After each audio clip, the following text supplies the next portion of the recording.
একটি চৌবাচ্চার 3টি নল আছে।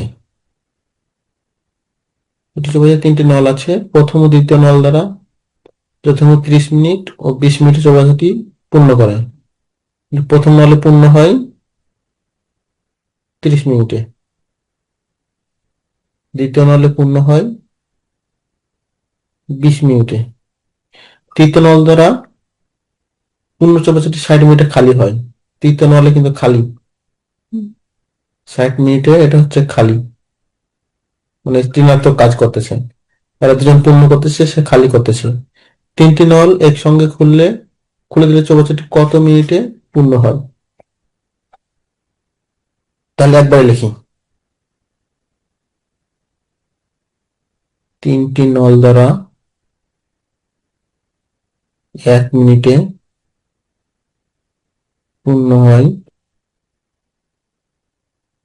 প্রথম দ্বারা 1 মিনিটে হচ্ছে 1/30, দ্বিতীয় দ্বারা হচ্ছে 1/20, তৃতীয় দ্বারা খালি হচ্ছে যেহেতু মাইনাস 1/60।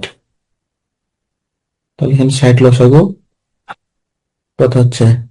2, 3 মাইনাস 1, তাহলে 2, 3, 5, 4, 1/15। তাহলে এখন 1/15 অংশ 1 মিনিটে, অতএব সময় লাগবে